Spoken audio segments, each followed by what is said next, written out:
আসসালামু আলাইকুম। সবাইকে রমজানের অনেক অনেক শুভেচ্ছা। চলুন দেখে নিই আজকের নিউজ। এখন আত্মহত্যা ছাড়া আমাদের পথ নেই, বনানীর ধর্ষিতা তরুণী বললেন। এরই মধ্যে ধর্ষক সাফাতের সঙ্গে বনানীর ধর্ষিতাদের সেরাতের পার্টির কিছু ছবি ফাঁস হয়ে গেছে। ছবিগুলো নতুন সময়ের হাতেও এসেছে। সামাজিকভাবে হেয় করতে সামাজিক যোগাযোগ মাধ্যমে এসব ছবি ছেড়ে দিয়েছে কেউ কেউ।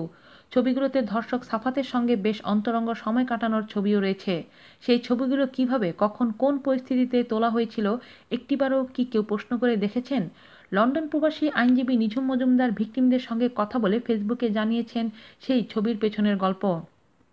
তার ফেসবুক স্ট্যাটাসটি হুবহু আপনাদের জন্য বলা হচ্ছে। এই ধরনের পরিস্থিতিতে এই রকম প্রশ্ন করাটা পাপ, অন্তত আমি যেখানে পুরো ঘটনাই ভালো করে জানি কিংবা শুনেছি। তারপরেও আমি টেলিফোনের ওপার থেকে তাকে প্রশ্ন করি, ফেসবুকে একটি ছবি ভাইরাল হয়েছে আপনি জানেন? মোবাইলের পর্দায় উত্তর ভেসে আসে, জানি ভাইয়া, জানবো না কেন। সারাটা দিন তো মানুষ আমাদের এই ছবিই দেখায়। এই দেশের মানুষ একটু একটু করে আমাদেরকে মৃত্যুর দিকে নিয়ে যাচ্ছে। এখন আত্মহত্যা ছাড়া আমাদের পথ নেই। একটা বিষাদগ্রস্ত দীর্ঘশ্বাসের শব্দ কি ভেসে এলো, একটা কান্নার শব্দ কি জানি, আমার মনে হলো একটা গোপন ব্যথাবোধ কি করে যেন একজন আহত মানুষের মুখ দিয়ে অস্ফুটত স্বরে বের হয়ে গেল। কষ্টের কি শব্দ হয় কিংবা গ্লানির, দুঃখের কি শব্দ হয় কিংবা বেদনার, জানি না। আমরা টেক্সটের উভয় দিকে কিছুক্ষণ চুপ করে থাকি। আমি একবার টাইপ করি, একবার মুছে দিই, আরেকবার টাইপ করি, আরেকবার মুছে দিই। কি লিখব, কি বলবো কিছুই বুঝতে পারি না। আমার এই সংকট তিনি খুব সম্ভবত বুঝতে পারেন। আমার সকল অযাচিত কৌতূহল, আমার পৌনঃপুনিক উত্তর তিনি লেখেন, ভাইয়া এই ছবিটা ওই ঘটনার পরে তোলা।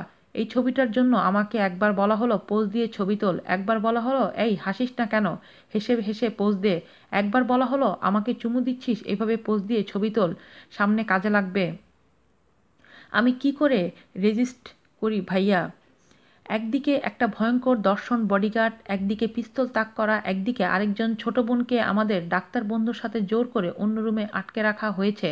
গাড়ির চাবিটা আটকে রেখেছে, আমি কিভাবে আটকাবো ভাইয়া? আপনি একজন আইনের মানুষ, আপনি বোঝেন না ভাইয়া?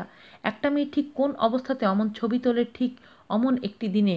আমি কোনো উত্তর দিই না, চুপ করে ফোনের স্ক্রিনের দিকে তাকাই। টেবিলের উপর পেপার ওয়েটটাকে অবিন্যস্ত করে ঘুরাই। খামাখাই একটা কাগজকে দলাই মোচড়াই। আমি ঠিক কী বলবো বুঝে উঠতে পারি না।